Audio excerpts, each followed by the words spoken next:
Okay, hello everybody. Paddle safe, paddle strong, a new feature.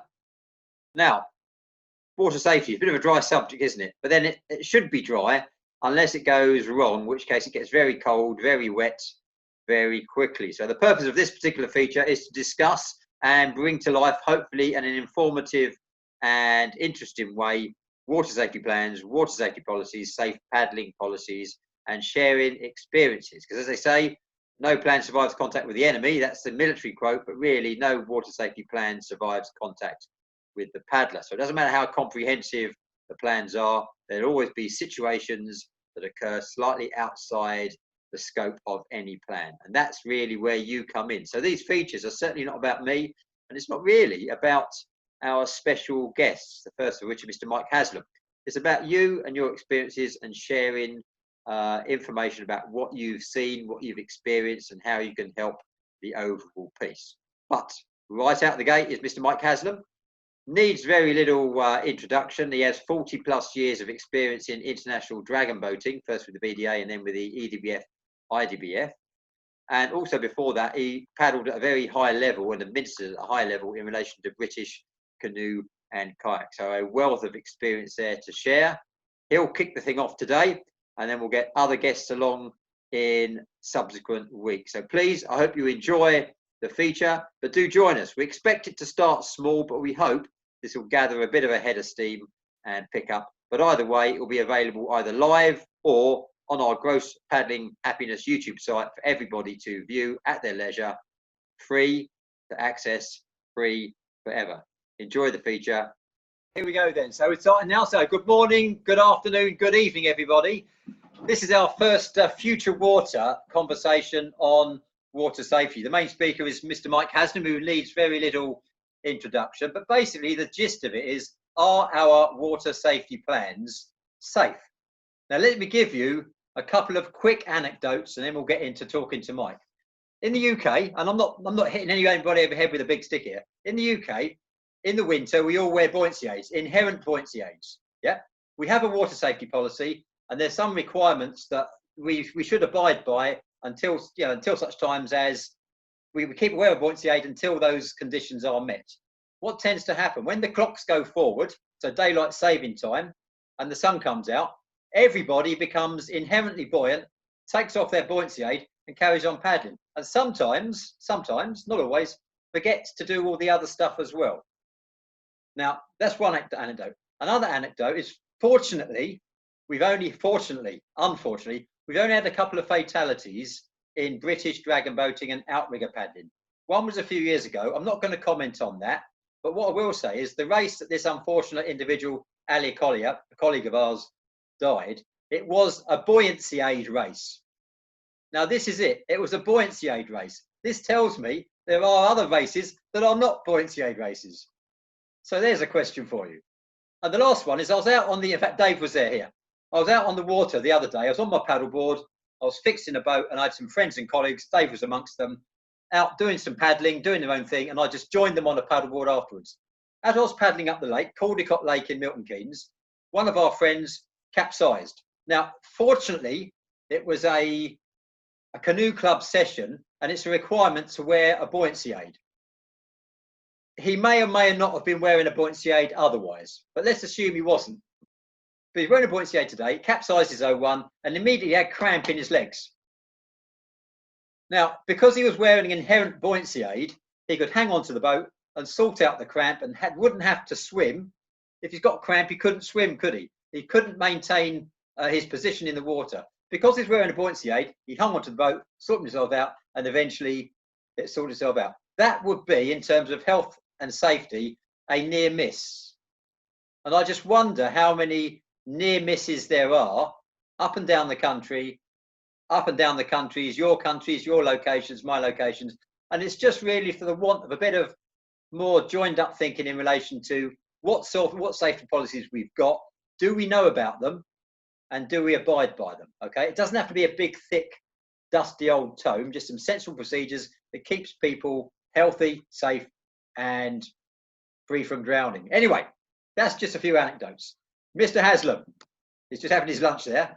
Okay, then. So let's go from there then. So, in your opinion, sir, are our water safety policies safe? The floor is yours. Oh,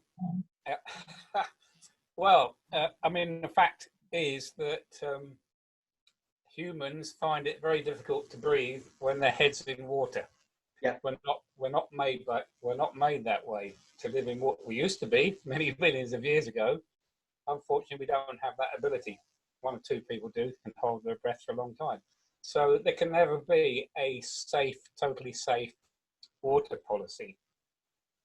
All we can ever do is think of, from experience, from our own experiences, design advice, and that's what a policy is. It's an advice to people how they should prepare for go onto the water and what they should try and do in the event of something like you've just explained happening, either if they're on their own or if they're in a group.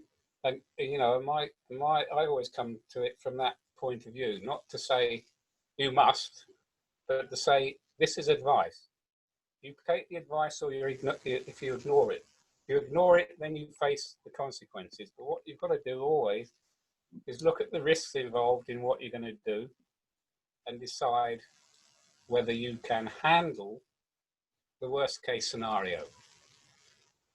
And if you keep that in the back of your mind, I think that, you know, that's the best thing you can do as an individual, because it's all about you.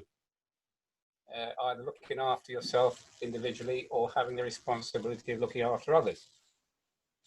I mean, my background, childhood, if you like, is I grew up in Brighton, which is, you know, a seaside town, and I live 200 meters from the beach. So as a kid, I was always on the beach, in the water, learning to swim in the sea as a kid.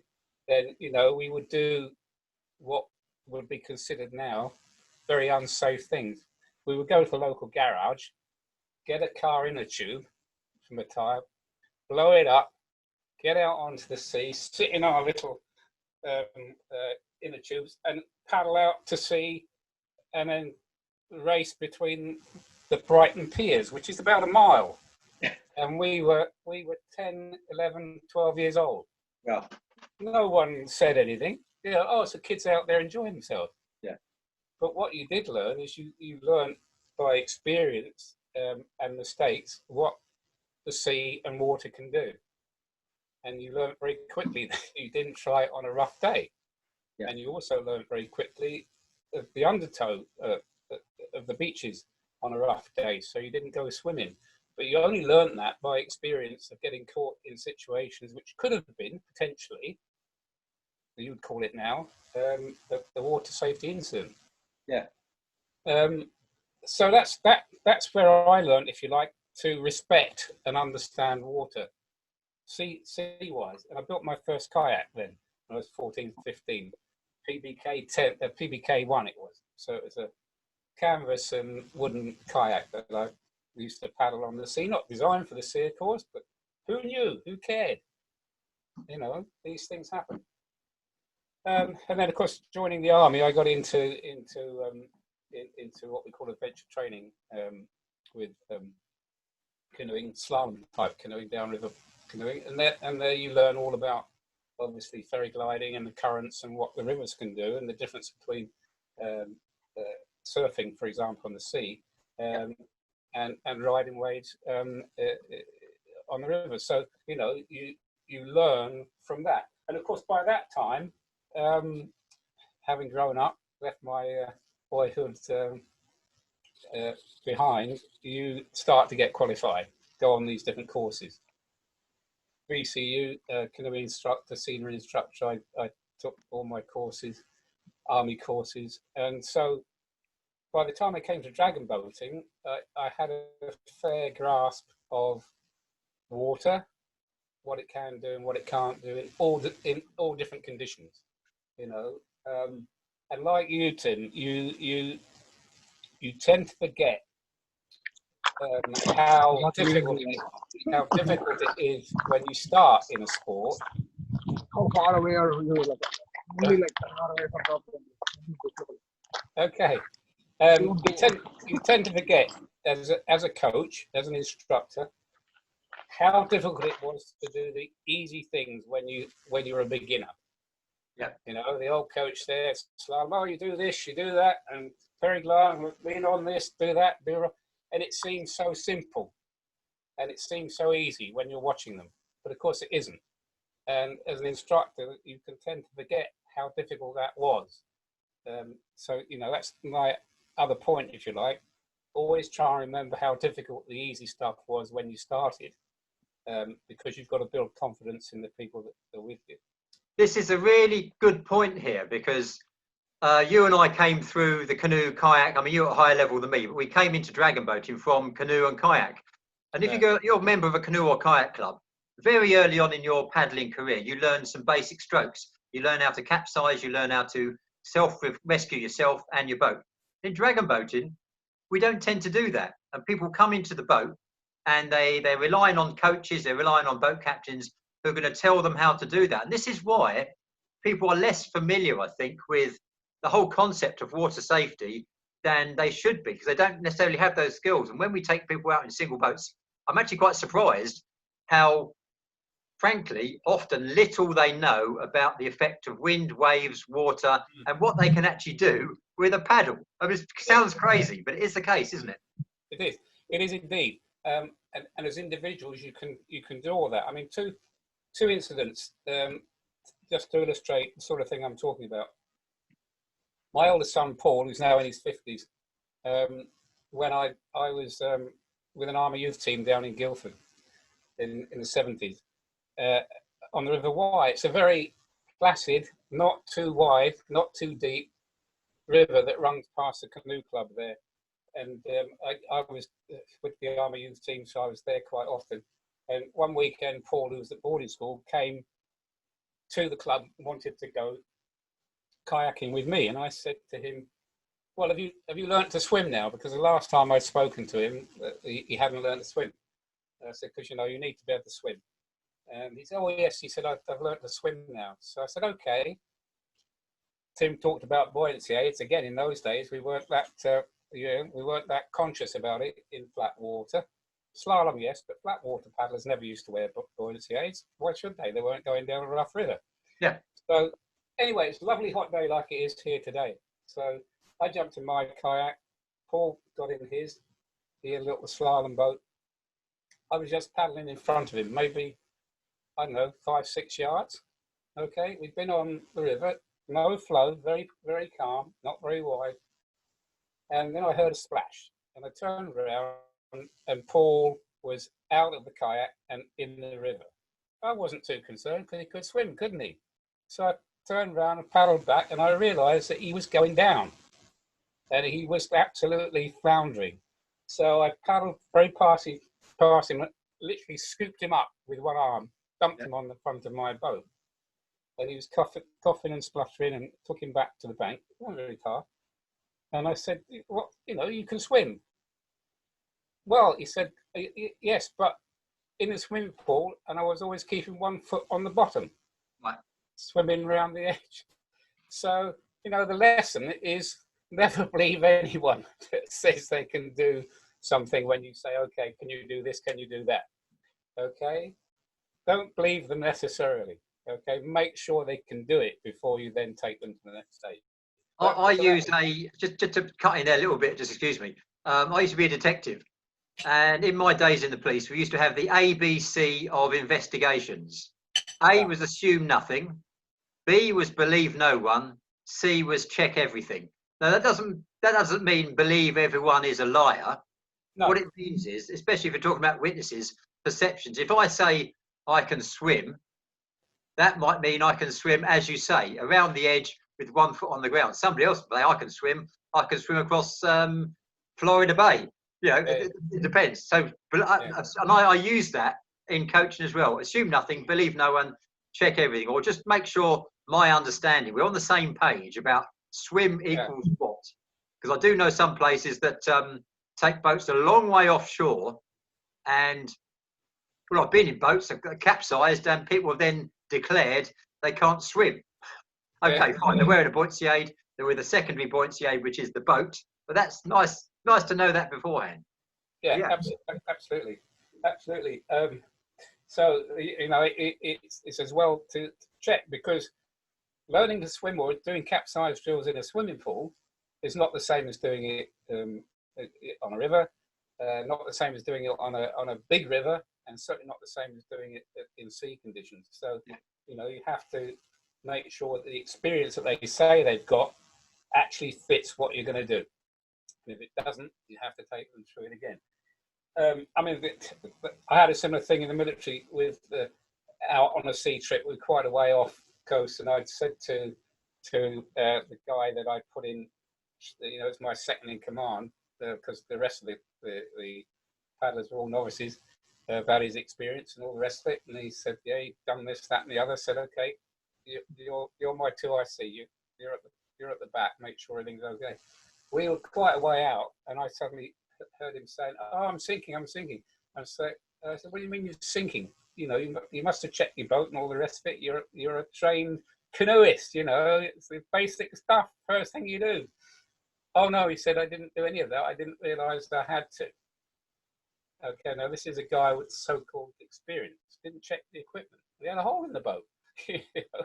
So there I am, out quite a way out with half a dozen novice paddlers and a guy that I'm meant to be able to rely on who's busily sinking. You know? So check, double check, and then triple check. Dragon boats. So with that background of experience, when it came to dragon boats, of course, we have, as you said, a different situation.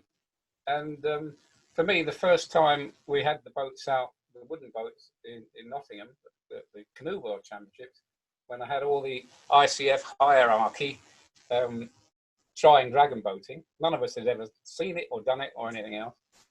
And some of them were in the suits, because it's a big boat, isn't it? You know, it's like stepping into a launch, going for a trip up the Thames or whatever river. It's big and it's safe, and, you know, what can possibly go wrong?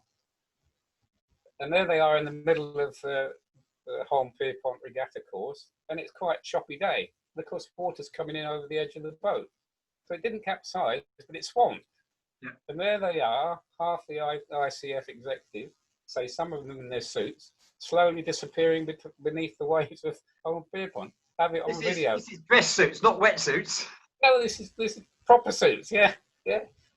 Yeah, I've got it on video. It's a classic. Very, very, very funny.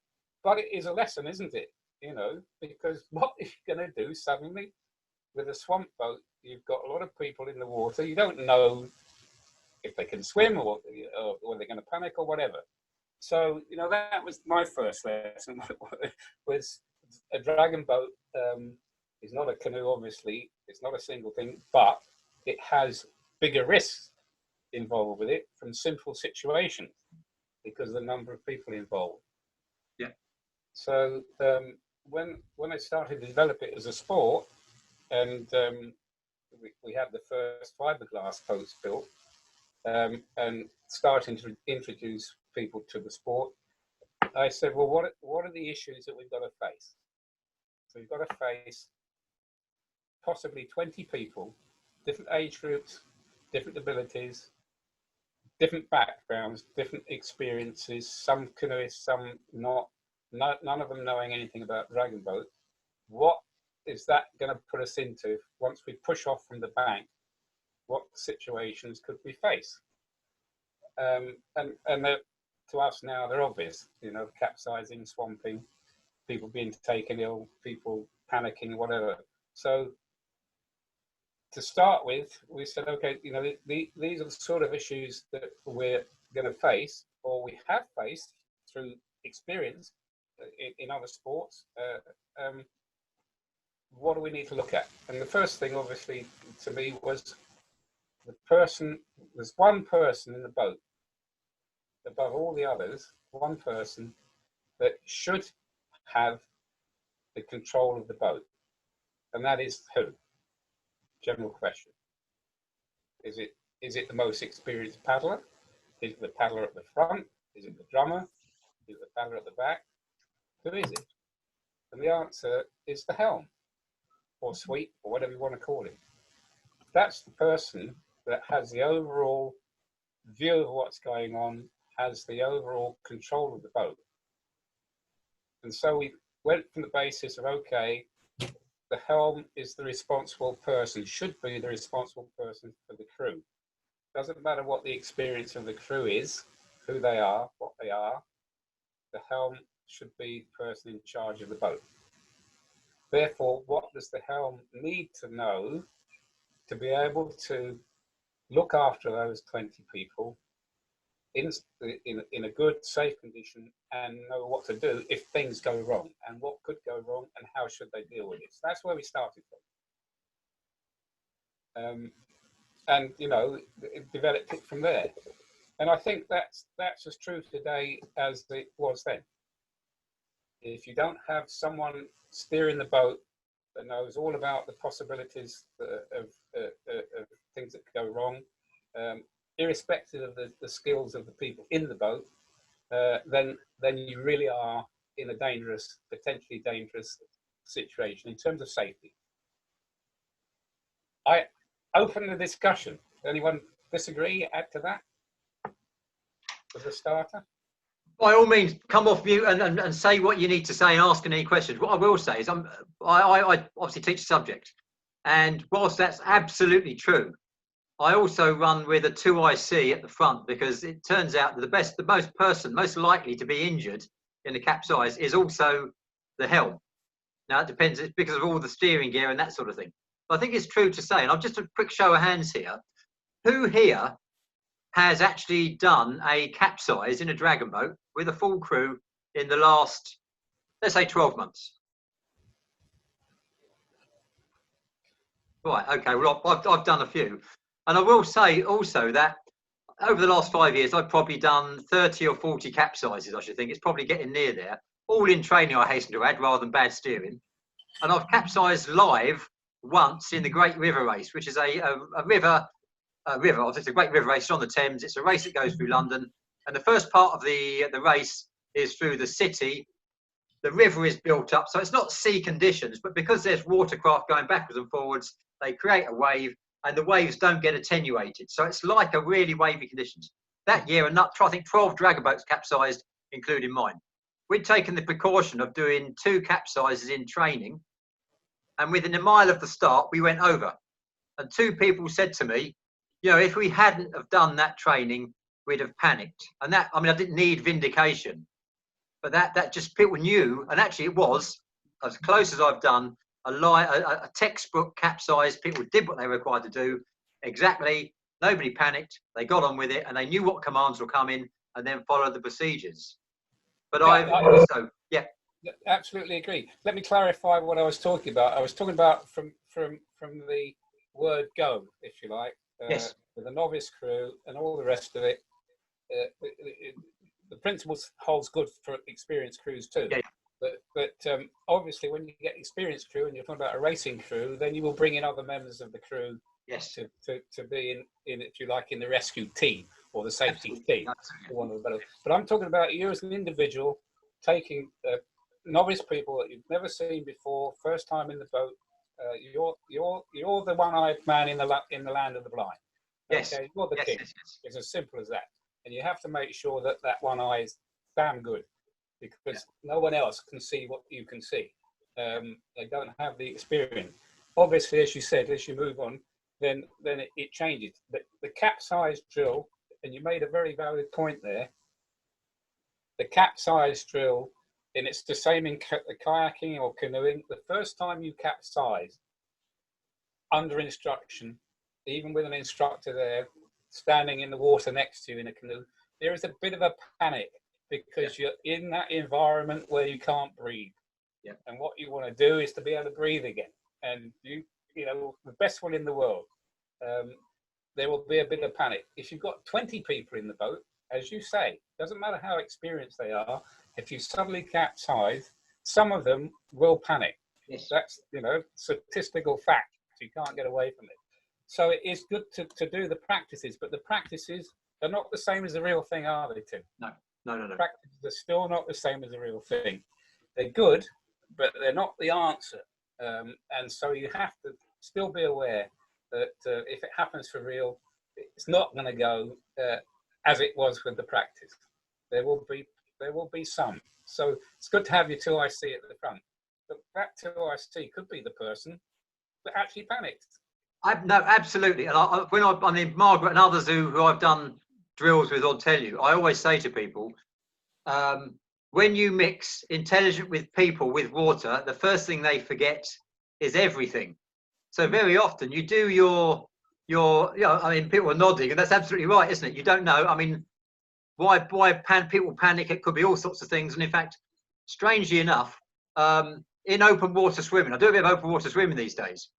And the most fatalities that happen in open water swimming are in older people at the start of a race. Not because of cold water shock, because of the panic and anger of people swimming over them. Because when you think about a mass start, so we've got lots of people in the water, lots of people behaving erratically. In the boat, we're all doing the same thing, hopefully in the same way or roughly or thereabouts. And then suddenly, they're all up for grabs. And the person who may be a very calm, considered person suddenly can't breathe for a bit and then panics. And it creates a situation. So that's where your army or police training, whoever comes in and say, right, now listen, I'm never going to say anything aggressive to you. But when it's, if it's stop the boat or do this, then we need immediate action, and that's when it becomes more assertive than aggressive. Now I'm interested. Yeah.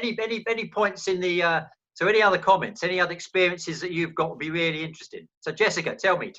Yeah. Hi. So I've been a race organizer for the past 13 years here with the Rotary Club in Peachtree City, Georgia. And I also steer and coach and paddle and drum and everything, right? So we have most of our participants are people who are basically desk jockeys, and they live, they're corporate teams, and they're not out every week, once a week, twice a week. I do hold open paddling sessions twice a week until the world started ending, but I was doing that. So people who were very interested could come and get extra practice. But generally we would have a blitz training weekend, the weekend before our festival. And at that time was when we would have to go over water safety. Now, I'm not going to be overturning our equipment just to do a flip training. We don't have time for that in the hour that they get for their training. So it's really, really important that I'm able to have a document that goes out to the team captains where they can review and say, okay, yeah, we understand this. And then also really talk about it in detail while we're on the water, especially during, breaks between different pieces, and how to get people, when they're tired, they're more likely to listen to you when you're talking about water safety during breaks on pieces. And so it's really, I'm just so happy that this is being discussed, because I do deal with many people who are not water people. They're not out practicing a lot, and they're brand new, and there's an expectation of high quality festival and very, very safe festival. Yeah. Otherwise we won't have a festival anymore because people won't come. Yeah. So thank you. No, it's good to hear. I mean, in the British system, because we've been doing it for nearly 40 years, we have different information sheets on water safety that we do hand out to festival organisers and novice crews for them to read before they come along. They're very simple bullet points, but they know what to expect. And then at our festivals, for the first half an hour, we just go purely through the safety procedures and the basic paddling techniques before they're even allowed to get anywhere near the water. And I'm sure you do the same too. And I think that's common sense. So there is a lot of information out there. I'm not sure whether it's spread across all of the countries doing dragon boating, or whether all the federations have got the information. But the British Association developed it in the first place. I know the IDBF system, in fact, is the BDA system updated, if you like, and expanded for different conditions in different countries, because it does vary. Another example, Cyprus, where Tim and I go frequently. When I first introduced dragon boating out there, and I want to do the first capsize drill with them all, and I explained, what we had to do, and it's on the sea, remember, just off the coast at Limassol, and went through all the dangers and all the rest of it, and they were all, okay. Bearing in mind, they were all lived by the sea anyway, so off we went, maybe, 100 meters or so out, did the capsize. They're all laughing and joking and bobbing up, and lovely warm water, buoyancy aids on, you know, you'd have thought you were out for a party. There was no fear or appreciation by them of what could be the danger, even though we've done this nice capsize drill. Completely different to the UK of doing it on a wet winter on a river that's moving. So again, you know, whatever you write, whatever you do in a policy, you cannot possibly cater for all the different circumstances. All you can give is a guide and make some points on conditions that you might experience that you need to do differently. And it, you know, around the world, Penang, okay, very experienced crew out training, capsized, 2 of them out training. They're too far out. Not all of them could swim very well. I think 4 of them drowned. Right. You know, Singapore, the national team. This really does illustrate how people are only used to their own conditions and don't think about any other conditions. Singapore national team racing Cambodia on a very big, fast-moving river with a current. And the embarkation area was huge pontoons, but they were like a catamaran type pontoons. So the water was flowing under the pontoons as well as round. Where they were disembarking and embarking. They'd done a 1,000-meter race and they're paddling back upstream to get to the embarkation point. But they're not used to rivers that move. And the sweep took them above the pontoon, turned the dragon boat, so currents coming down against the side of the boat. Now, obviously, you know, if you're in a kayak, you learn to lean into that with your paddle and brace yourself to go around.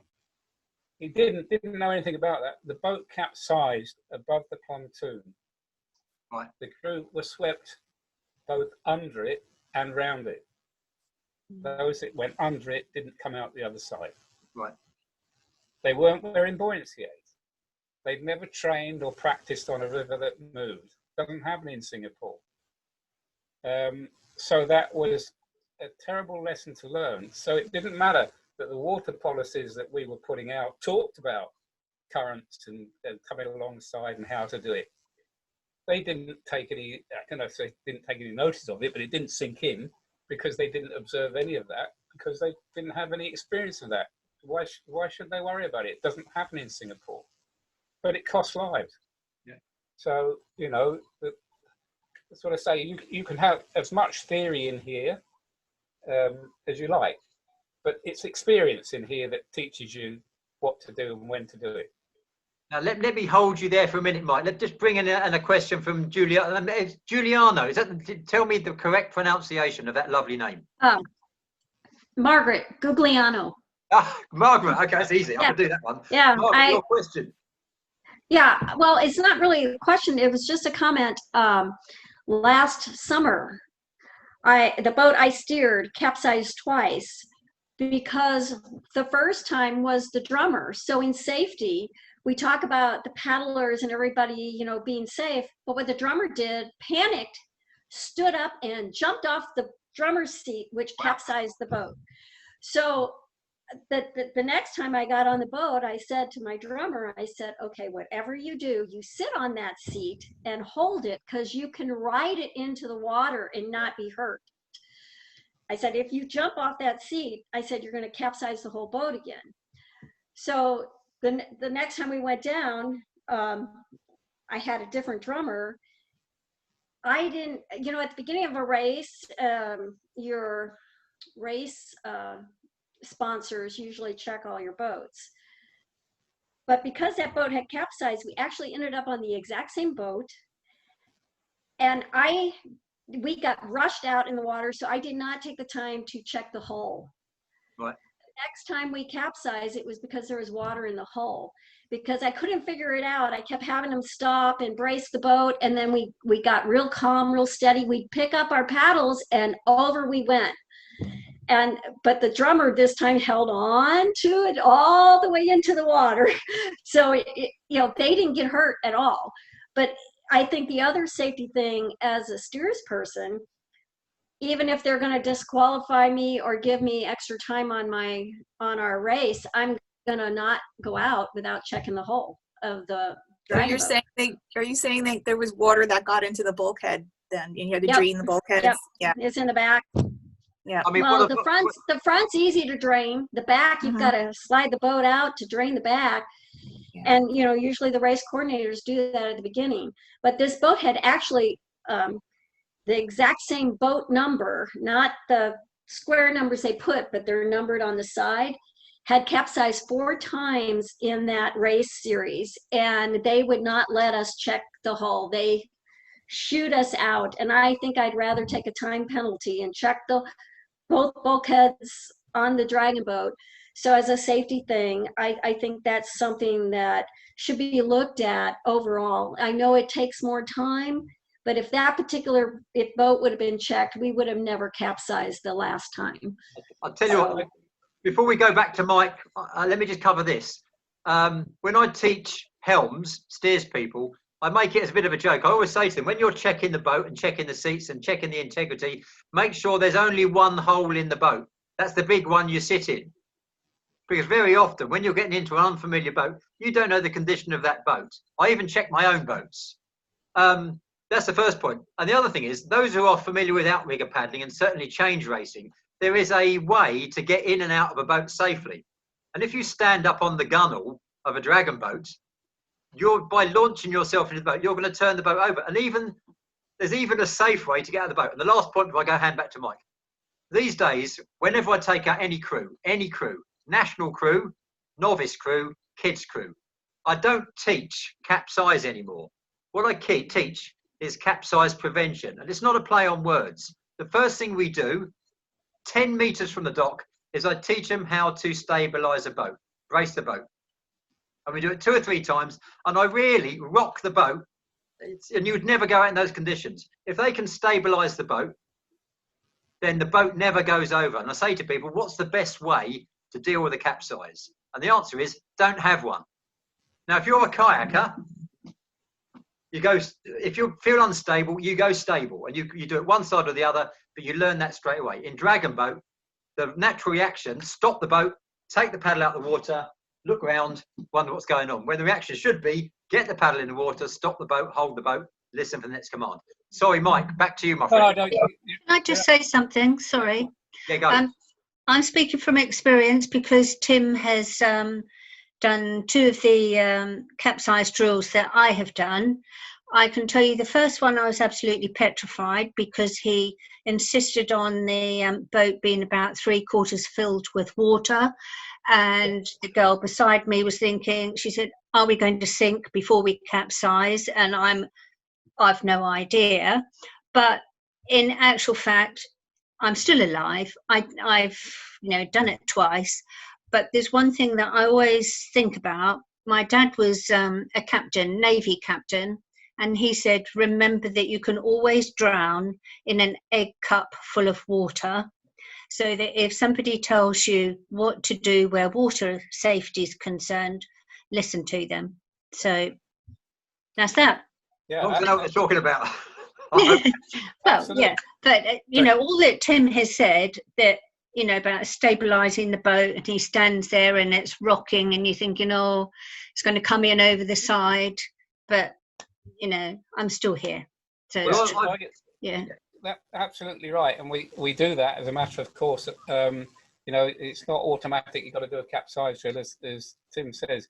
Usually, most coaches will do something similar because the boat is very stable if you use the gunnels and the paddles out into the water. And I always say it to people: if you lean out onto the water and put your body over the gunnel line and you paddle on the water both sides, then you're not going to capsize. The boat won't sink anyway because part of the requirement of the manufacturers that the IDBF lays down is that it is capable of remaining afloat even when fully full of water with the crew in it. So the fact of a boat actually sinking, it would be very, very, very remote. But yes, prevention is better than cure. So if you can prevent the capsize by showing them good practice to be able to avoid that, then that's fine.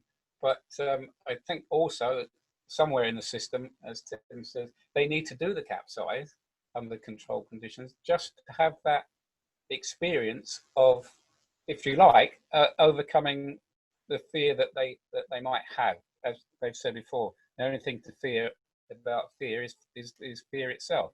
So it's, you know, it's the balance, and it will depend on who you've got, what the time you've got for them, the weather conditions, the water conditions, and all sorts of things. You will know, when you know your group, when is the right time to actually do a capsize, as opposed to teaching them how not to capsize. Coming back, you know, we've been talking mainly so far about safety, more or less in racing conditions. Now, they apply equally as well in training, and you know, the tragic thing, the one incident we've had in the UK, I think Tim alluded to, where we had a fatality, was in fact in a training situation. And all the water safety advice that we give, that the clubs have, to a certain extent was ignored. Not deliberately, I don't think. And the situation was the crew out on the National Water Sports Centre lake, 2,000 metres long, 110 metres wide, something like that, in the evening, in a early evening, I think about November time. Anyway, it wasn't the summer, so they were out training. They were all dressed up, crew of different abilities, different ages. Some had buoyancy aids on, some didn't. The instructor, or as Tim would say, the second in command, who was an instructor, was a paramedic, big, strong guy. Okay, wasn't wearing a buoyancy aid. The crew had been out for maybe 30 minutes or so. It's getting a bit squally, and the coach, who was the helm, decided to bring the boat in. It swamped. Okay, didn't capsize, it swamped. But there was something like, 10 or 12 meters from the bank. So they said, okay, guys, let's swim to shore. You know the buddy-buddy system. It's not far.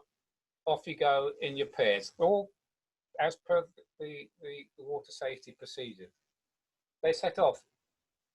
His 2IC, his coach, said, I'll be the last one to come in because I'll make sure everyone else is on their way. And we're only talking, say, 10 meters. Okay. Everyone got to the bank, but there's no coach. No 2IC, the second coach, just disappeared. So everyone said, where is he? Where is he? His buddy said, oh, well, he told me to go on. He said, not far, you go on. You know, I'll stay here. He drowned. The body was recovered 2 days later. Okay. When they got him up, he had on, under his cagoule, he had no buoyancy aid on, strong swimmer, paramedic, but under his cagoule he had wrist weights on, and lots of crews use them to strengthen themselves in training under his cagoule. Okay. It transpired that he had been on a 12-hour shift before he came training. So he was tired. He wasn't wearing a buoyancy aid. He had wrist weights on, and he left his buddy. So, you know, and this is in training, less than, say, 10 meters from the shore. I ended up as the chairman of the BDA at the coroner's court. And it's interesting because I'm sure it's the same in most countries. The coroner looks to proportion blame for what's happened. And it goes like this. Okay, the individual themselves, were they to blame in any way? If so, what was the percentage of their blame? Was it, in our case, was it the coach? What percentage? Was it the governing body? What were their regulations? Was it the club? Was it the water sports centre itself? Their safety precautions come into operation. So there's a whole range of things. And of course, he's saying to me, well, you know, you're the governing body. What are your water safety instructions? Of course, we had them all. And he's quite happy with that. And at the end of the day, the individual was blamed, I think, 20%. The club was blamed 10%. The coach was admonished completely because he followed all the instructions. The water sports centre itself were proportion blamed because their landline, along the course they have a landline, so you can phone if there's any problem straight to the centre training area, so they can send help. The buoyancy, the lifebuoy things along the side of the course, you couldn't get them off the post. So there was a whole range of things that went wrong. And the guy from the water sports centre who was meant to be on duty at the other end of the phone line had gone off somewhere while the crew was still on the water. So it doesn't matter what you write, what guidance you give, things will go wrong. And that comes down to the individual. So even though the coach in charge of the boat did all the right things, his second in command, who he trusted, didn't, and lost his life. Yeah. So, you know, I sat there thinking to myself, when the coroner was asking me these questions about the BDA's policy and rules and regulations, and I'm thinking to myself, you know, have we got it right? You know, could we as a governing body give them more safety advice so that this didn't happen? At the end of the day, we had to say, well, no, there's nothing else we could have done. Ignored the buddy system, didn't wear a buoyancy aid, had wrist weights on, left everybody to go in front of him.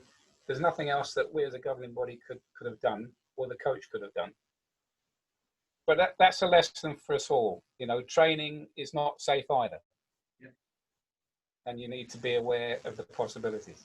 It's an interesting point. I mentioned earlier that I used to be, in my former life, I was a police officer, and for a proportion of that time I was a detective. So it fell to me as a detective sergeant in that case to investigate things like corporate manslaughter and unexplained deaths and suicides and all sorts of things like that. And what's very interesting is you do an inquiry for the coroner, and that is an extremely far-reaching investigation, as Mike has alluded to. So normally, say for example, Mike had been alleged to have stolen something, and I would investigate that. I'd investigate Mike and I'd investigate whatever. If it comes to an unexplained death, the powers are amazingly wide-ranging. So you're looking at the culture of safety, the policies, the procedures, the implementation of the policies, procedures, the individual competence, the individual fallibility, and all sorts of things. And like I said, as Mike says, you can have the best culture, you can have the best policies, you can have the best procedures, but if people just look at it as a dusty old policy, it doesn't mean anything to them, it will never work. So you can discharge your duty of care as far as you can, but if it doesn't play for the paddler in the boat, the person on the ground, it doesn't play. And that's a really interesting problem, because how do you get the average person, the average paddler, to get interested in health, welfare and safety? Most people in the UK say health and safety, oh yeah, that again. I love health and safety, not because if you did it so much you wouldn't go out in a boat, but it keeps people healthy and safe to that sensible level and minimizing those risks. Any thoughts from the house about that? Because some countries actually avoid it, don't even talk about safety because it's just too thorny a subject. Jessica, how's it work where you are? Health and safety is the primary thing with us. Well, right. Primary. I don't allow anybody in a boat unless they've signed a waiver and they understand what they're getting into. Nobody gets in a boat without a PFD on that is fully attached and zipped up. And everybody has some level of training with me personally, or one of my other coaches before they're allowed to be in a race in our festival, right? We just cannot afford the bad press. Yeah, And all that kind of thing. That's the number one thing. Not number one, but it is one that came to my mind anyway. Well, if you know, I can't have people getting injured in this sport. We're trying to promote the sport around the world. We're trying to say it's the most inclusive, the most accessible, and with that statement, you're inviting people in who may be in a bit of a fragile physical state sometimes, or they have lost some of their senses. So you have to really make sure that you're almost like a nanny state doing this, but it's for everybody's good, and making sure that we can promote ourselves still, even though we look like a bunch of badasses out there doing our thing, that we are really taking care of the people who are trusting in us and paddling with us. And you know what? You know this already. People appreciate it. I've done training in different countries where they have frankly a different attitude to safety than maybe I'm familiar with or comfortable with. And it's not necessarily the other coaches come up to you, but afterwards, the paddlers often come up to you, thank you for doing that. You know, we're going to paddle out in a bit of brackish water. Thank you for just showing how to do a brace turn, how to do this, how to do that, the stuff Mike was talking about. Paddlers do appreciate it when you take their safety seriously. No doubt about it. You raised an interesting point there. You talked about waivers. People signing waivers. Now, my understanding of the legal situation there, certainly in the UK, is that a waiver has no legal holding at all. No, it doesn't here, but it does matter for showing that you did the best that you could do to mitigate any issues, and that you were properly informing people of what they were getting themselves into. Yeah, it just shows due diligence, right, on our part. Well, it depends on how you look at it. If I sign a waiver, it's saying to me, I'm waiving the other person's responsibility for me, and you can't do that. So what we say in the safety policy is, at the end of the day, whatever the situation is, the person in charge of that operation, whether it's an event or a race or a crew, they carry out the risk assessment, and they make the final decision. And that final decision is down to them. And if it goes wrong, if they can face the coroner and say, like I did, well, we did this, everything was in place, then that's the bottom line. And if you can take a crew on the water, what are the circumstances, knowing to yourself that you've covered all the possible aspects you could cover, and that if things go wrong, within your experience, you can deal with it. If something happens despite that you cannot control or cannot deal with, then at least your conscience is clear. Yes. And legally, you are okay. Now, that's a hard thing to say, because someone could have still lost their lives. Yes. But if they've lost their lives for something totally out of everyone's control, that's what an accident is, isn't it? Then that's how life is. Just before I bring Chris in, Jessica, you mentioned that you sort of half apologised to linking it to finance or whatever, but actually, I think you have to sort of link it to the lowest common denominator. Most people are motivated by money, and if it's linked to your business, that's good, because if it gets the point across. And a case in point is, at the moment, we stayed in a hotel recently up in the Lake District, and all the hotels and hospitality businesses in the UK are almost vying for each other to see how COVID safe they are.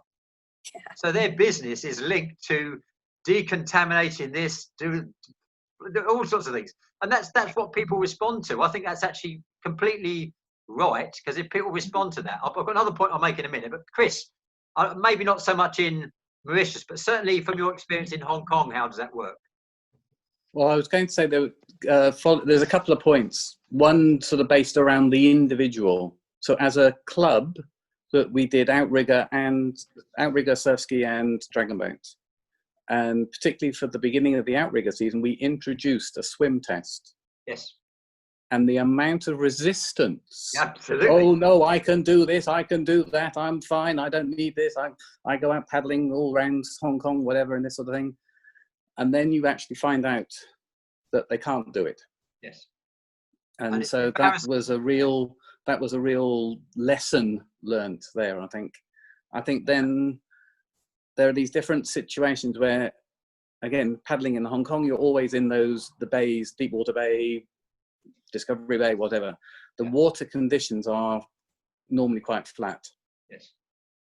And people get But you can still, it's like you still, and we're talking about so going out with a novice team, and that so that the importance then of the prevention and understanding, and then at some point getting the opportunity to actually do a capsize. Most of the times I've sunk, whatever, training has been when you've capsized because somebody's been a bit unsteady in the boat and you've gone over. Racing, it's been swamping. You've the wash from one other boat, or you're in Hong Kong Harbour and the waves, and you're a bit heavier than some of the other crews. Yeah, and you sink. And if you know Hong Kong Harbour, it's basically what they do is they put some barges round in a big square and make a race course out of it, but it's still pretty much the open. It's a South China Sea, basically. Yeah, I mean Hong Kong's interesting. You know, talking safety and Hong Kong Harbour races. I mean, what they used to do, they don't do it now because with the international races, because we've made sure the rules preclude them from doing it. But the first few times I went there, the race would be coming down, and as you say, it tends to swamp. And so they had a system whereby they nominated paddlers before the race started who would jump out the boat as you were going down the course if you started to swamp. Okay, right. Number 3, 4, 5. He will jump out the boat. Now you can imagine, and the drummer too. You can imagine, 8 boats coming down Hong Kong Harbour in rough conditions. People jumping out of the boats. A 2-ton teak boat crashing across people.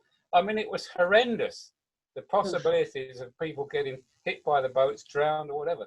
But it was part of the rules. You could do it. Anyway, we changed all that for once the IDBF got going. So I don't know in local races whether they still do it, but and the side story to that was the first British crew that went out there because they knew all about this. And the drummer, you have a rule that the drummer has to drum actively throughout the race. Okay, yes.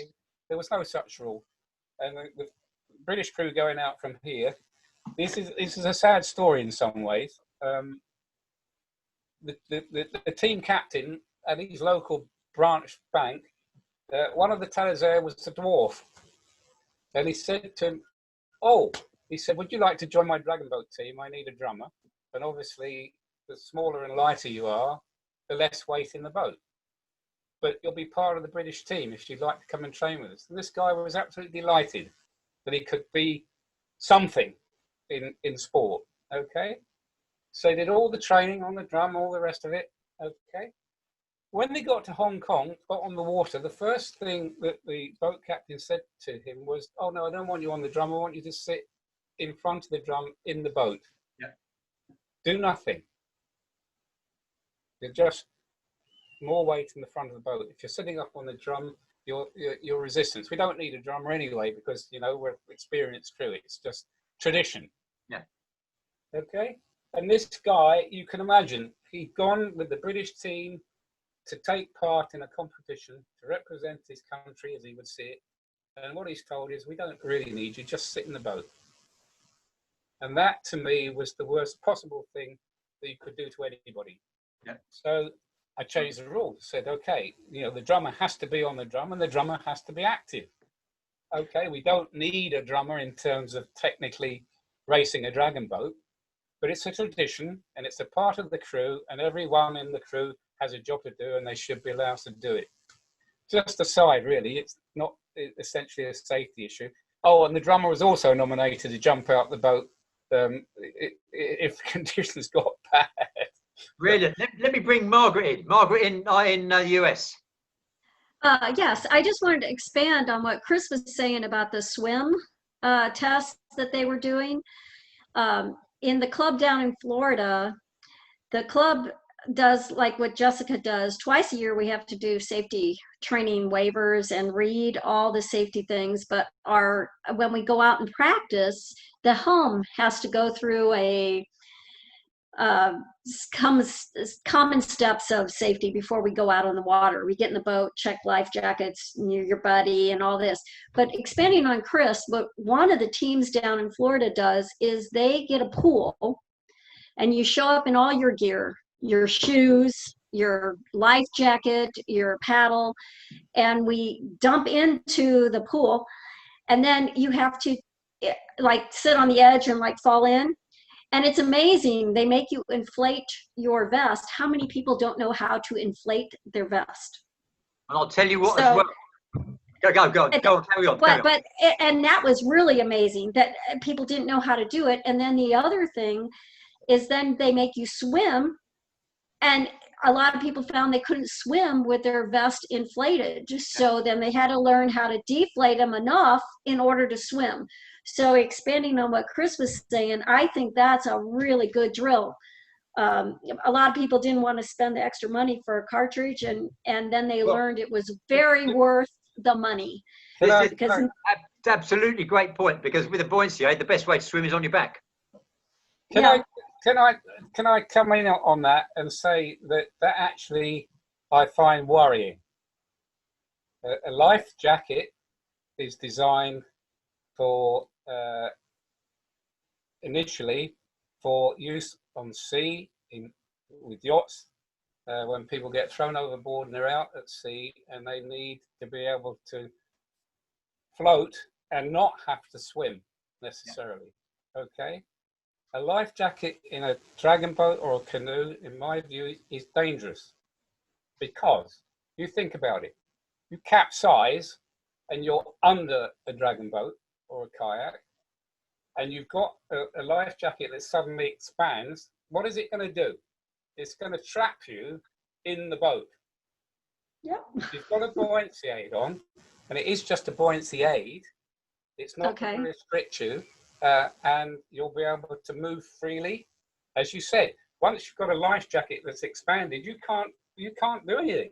It's holding you where it's meant to, saving your life, keeping you on the surface, nice and safe. So I personally have a great worry about people that wear life jackets as opposed to, especially inflatable ones, and use them as some sort of safety aid in the event of a capsize of a dragon boat. I think it's not the right way to go. Can I just say something? Yeah.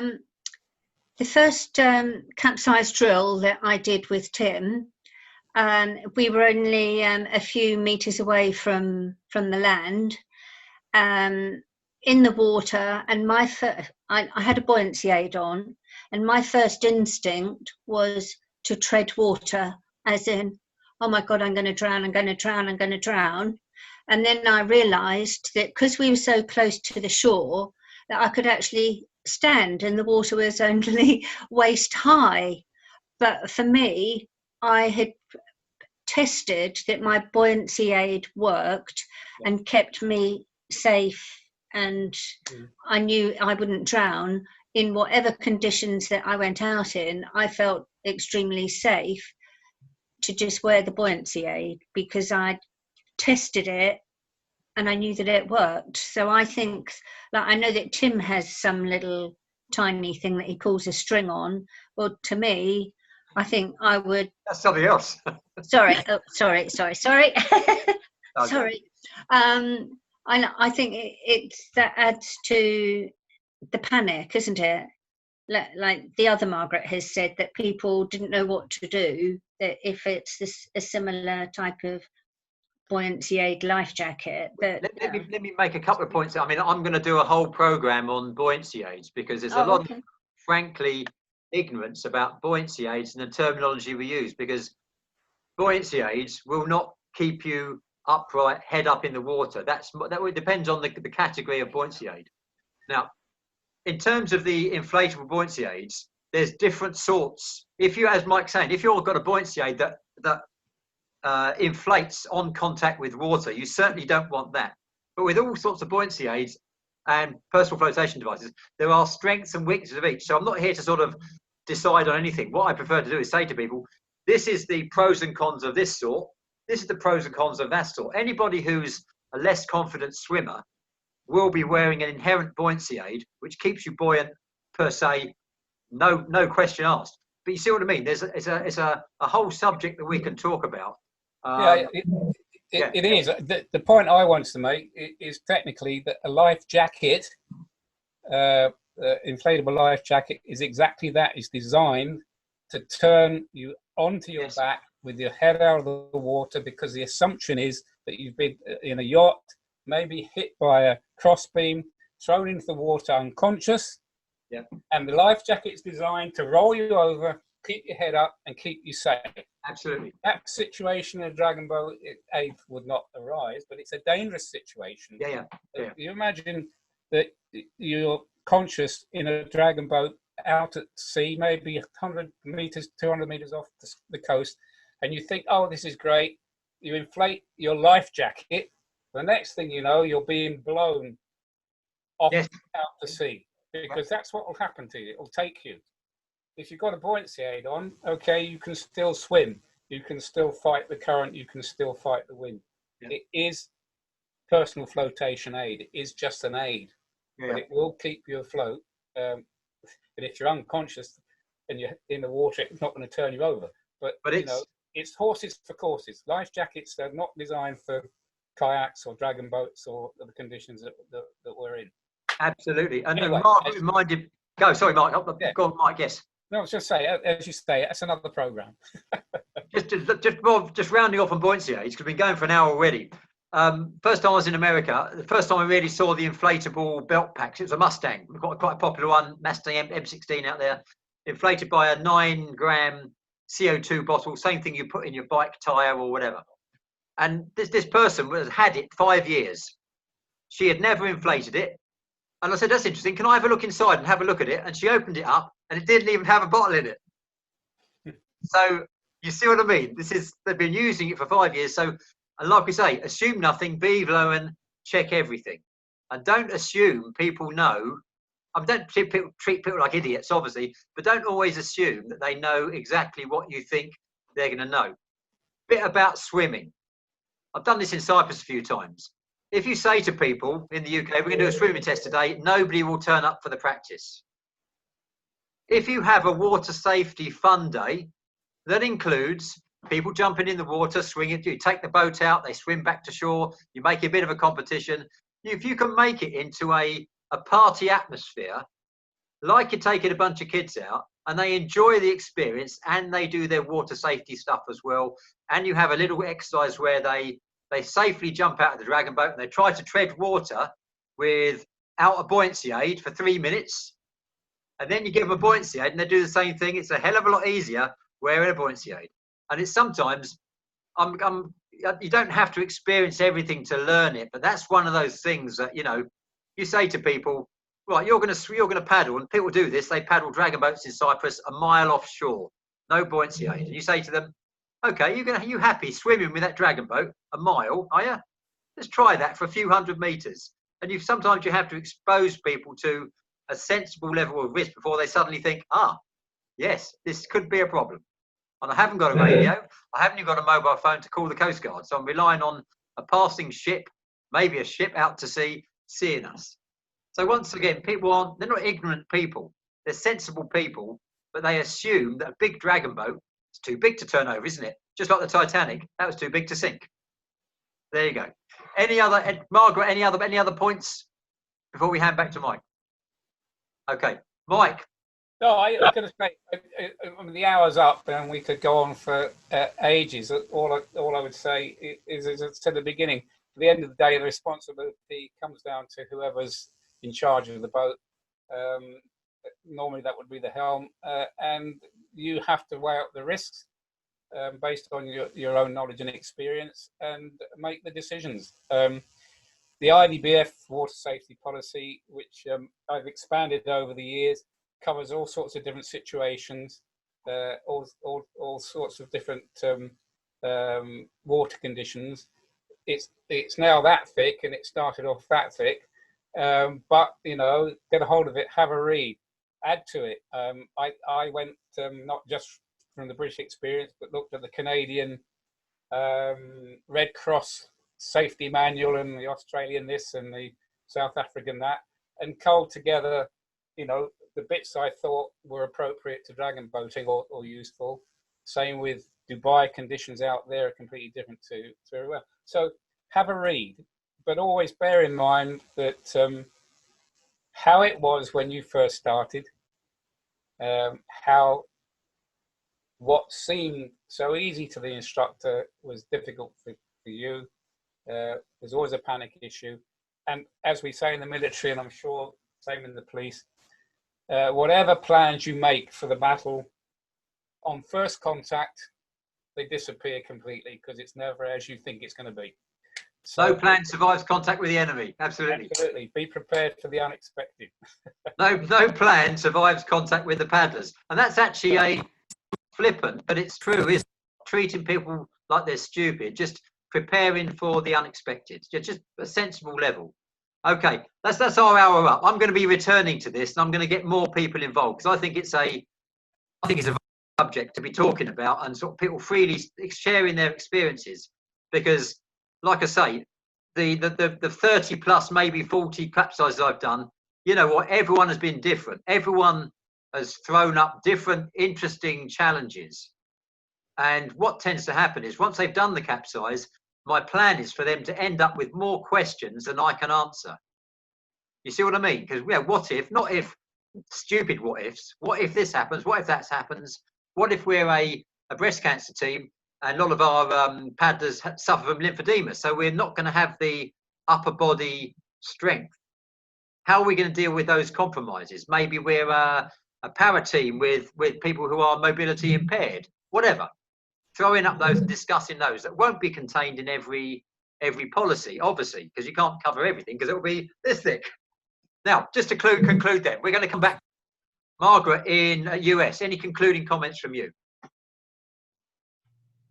No, it's great. I like all the input from everybody because the experiences are all different, and that's very helpful to broaden a view for taking my cruise out when I'm down in Florida and up on the lakes and on the rivers. So it was very, very good. Yeah. So we're not writing policy here. We're not beating anybody up. What we're trying to do is inform the debate. Yes, and it's giving a lot of different experiences. Yes. So that I have more knowledge myself. I like that. Yeah. Thank you for that. Margaret in Dorset, any concluding comments from you? One thing that springs to mind that's in the safety, when we did the man overboard and the weather was atrocious. The man himself was our overboard man, and the weather was atrocious. The wind was really strong, and it showed that when we threw the rope, that we didn't throw it the right way. We didn't take into account, how fast the boat was going. Was it doing this? Was it doing that? It was sort of funny, but not funny, because it was controlled. It was okay. And it did end up with Tim actually walking to shore because we tried so many times that we didn't save him. But it highlights what could have happened, could have ended in disaster, and that just how important that water safety is, because people never believe that they will drown. Absolutely. So you see what I mean? This is a good example of training water safety procedures as a game. Well, okay, fine. I got wet, I got cold, but the point is I survived it, and you're teaching people as an instructional thing, enjoying the process and promoting some discussion afterwards. And next time, hopefully, I'll get saved. But I'm always the optimist. Yeah, but it was very good, very good. Yeah. Jessica, but it's part of a program. Jessica, any concluding comments from that lovely background? Yes, it's just reconfirmed my not assumption, but that I arrived at this conclusion on my own, is that I discourage the inflatable belts when I'm bringing people out. And the one thing that really, in addition to this discussions, that really drew me to that conclusion was a story from my friend Estelle McCalmont out of Toronto in Canada. And she was down at a breast cancer race in Australia, and the woman who was steering was wearing an inflatable belt, but had an aneurysm and fell off the back of the boat, was dead before she hit the water. Wow. But because she had an inflatable belt and not a passive flotation device, it took them 3 days to find her body in the open water. And so I'm like, okay, if you have to be conscious in order to pull that thing, and make it inflate. A lot of times, you know, if you fall out of the boat, you could knock your head on something and you could fall unconscious and you won't be able to inflate your device. Yeah. So I still won't allow I only allow passive flotation devices in my festival. Okay. You see, these sort of opinions really are important, because how that plays elsewhere, somebody else will come in with a slightly different perspective. And every opinion, every perspective is valid, and that will inform all of us about the pros and the cons, not just reading the bump off the the information off the manufacturer, because the manufacturer will tell you it's fantastic and it suits every circumstance, but we know that won't be the case. So this is to me, this is the value. It's not, I mean, frankly, I love talking to Mike, but to me, the real value of these sessions is not me talking, certainly not necessarily Mike telling us about something, but really the seeds that plants amongst other people. And I mean that most respectfully, you see what I mean? About, yeah, what that happened there, I don't have to experience that to learn from that. So that's what it's about. And thank you. Chris, any concluding comments from you, my friend? There's a couple of things. One is, when I look back my 20 years when I first started, the amount of bravado and the stupid things that we would do, yeah, and that you would not do now. Yes. Maybe at a younger age or whatever. Surfing dragon boats and taking them 2 hours off the coast from Hong Kong or whatever, and things like this. But then I think it's that sharing and learning about that from everybody else, and then also the need for I like the idea of the games, building it into a games side of things, because what I've seen from other people, and when things happen, it's the panic. Okay, somebody can be hit on the head or whatever, they can go over whatever, but it's when people panic that creates the real problem. Yeah. And so if you've done it 2-3 times and people are more confident and they know what to do, then they are more comfortable in the water. And brilliant. Two points. Can I just say one thing? What we do for your swimming ability, you wear a different coloured ribbon into like that bit of the buoyancy aid. So the people who can swim, say 50 meters, wear one colour, and the people who can't swim or aren't that competent wear a different coloured ribbon attached to their buoyancy aid. That's what we do. That could certainly work for corporate events as well. Just a quick one on Chris. Firstly, by all means, invite me out to Mauritius and I'll come and talk to you about water safety games, most definitely. But the second thing, there is one time when you're allowed to surf a dragon boat. It's called Pattaya. No, it's called Kunming 2017. Chris was in the boat with me. Premier team, 2,000 meters. We were behind China.